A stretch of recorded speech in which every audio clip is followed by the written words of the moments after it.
So what is up guys, Killerkev today back with a brand new episode of 5 new console mods to hit the Bethesda.net website. This is going to be episode 48 within my series. Without further ado guys, let's just jump straight into the video. Now for our first spot, we are going to be talking about a city that is very neglected within the world of Skyrim. We're talking about Dawnstar. Now this mod is called Dawnstar Supreme, a Dawnstar Overhaul. Could I say Dawnstar any more times? I probably could. Dawnstar Supreme is an overhaul that makes the town of Dawnstar feel a little less empty. This mod includes a bunch of scattered trees and foliage across Dawnstar just in general, a secret little cave that you can explore as well, and it just makes the experience of this beautiful, well, once beautiful town feel a little bit more full and doesn't ruin the experience for the player as well. I personally think this is going to be lore friendly. Highly recommend you guys trying this out and testing it. I found this pretty damn cool. It filled up my experience to do with Dawnstar. It actually looks a little bit more fleshed out now, which I really do enjoy. I kind of hate when it's like lackluster, and I'm not sure why it was lackluster to do with the base game anyway,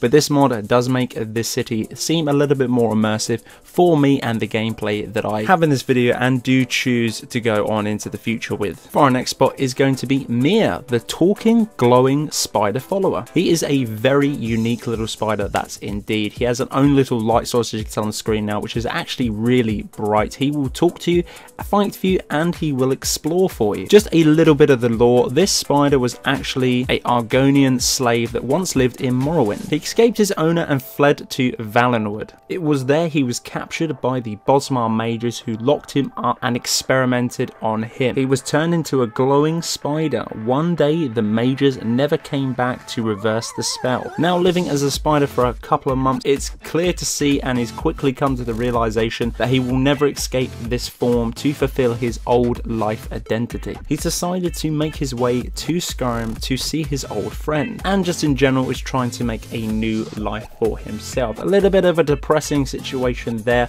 but definitely a valid and viable follower to have in the game. You can find this follower within the Sleeping Giants in Riverwood. Personally, I really did enjoy it. It's a nice new take. I don't think that we have ever covered a spider follower on the channel, and personally I've never seen one on the Bethesda.net. Definitely a big thumbs up for me. Very well textured and very well detailed. A pretty cool little follower. A download size of 3.9 kilobyte is definitely worth a steal guys. Really did enjoy it, and it is the thumbnail taker for this video.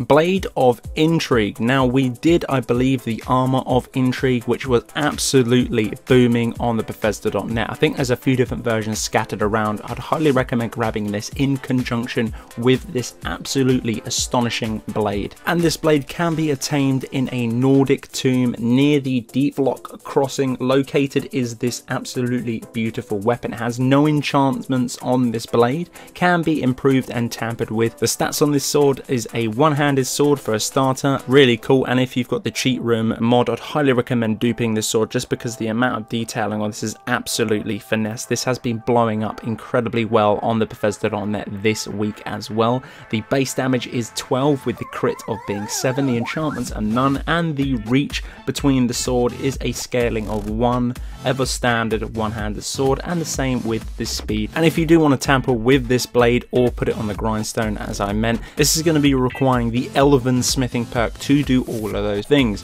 Absolutely great mod. Highly recommend everyone go and grab this. This is only an incredibly small 5.2 megabyte download. Definitely worth a steal just for the amount of leveling detailing on this. It is a really nice blade and definitely will be adding to my favorites. And for the penultimate spot in this video is going to be better starter weapons. And what this is when you enter the Helgen Keep at the beginning of the game, you will find a variety of different weapons scattered around the introduction of the game too. The big room next to the Dead Stormcloak has a extremely powerful two-handed weapon under the beds, and the beds in the Imperial Bunker along with more common weapons are just scattered around too. Pretty cool. As you can tell on screen now, there's a few other different weapons added into the game. Two I found in particular. One was the Nordic axe right at the beginning as soon as you went went through the doors added onto that instead of the iron axe, which was great to fight the 2 Imperial officers as they came in, because you know your boy is a Stormcloak. And as well, I found an absolute beast Imperial Warhammer underneath the beds, which was really kind of cool as well.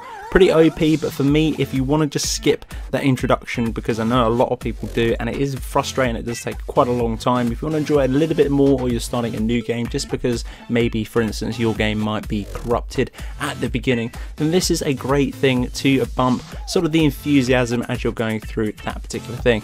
Download size of 1.6 kilobyte, definitely worth a steal. I enjoyed it, I really did, so this is why it's in this particular list today. And for the last spot in this video, it's going to be Divine Warpaints. It's HD Warpaints that cover all races and all different styles within those Warpaints. This is just a retextured replacer and does not add anything extra within the Warpaints category on the customization of your particular character. And it does say on the load order of this one not to use with any other Warpaint mods in conjunction. To be honest, I don't actually know that many Warpaint sort of mods out there, to be honest. This is the first one I did try, and to be honest, for me it was just a little bit of an enhancement on the vanilla Warpaints, a little bit more crisper. They kind of were like HD Warpaints, which is basically what they were going for. It's a little bit of a sad panda that they do not have any added extra, because that would be absolutely sick. This is a download size of 5.7 megabytes. Worth trying out, guys, but each to their own. If you're not that too fussed of Warpaints, then that's fine. Personally, I'd only be using this mod if I had to use Warpaints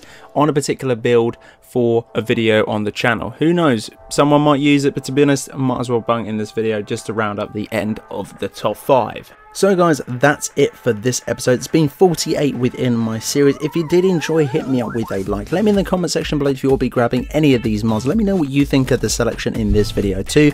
Guys, if you haven't already, can you please share this video with a friend, a family member, your dog? Let him watch it or her watch it. Either, we're just trying to get my videos out there a little bit more, get the algorithm slightly bumped up higher so more people can view the content on my channel. I do put a lot of work in these videos, and hopefully that is shining through every single time I upload. And that brings me to my another point, guys. If you haven't clicked the bell to receive notifications on the channel for daily notifications for daily uploads, then please do that too. But until the next one, guys, Killerkev here, and Killerkev out.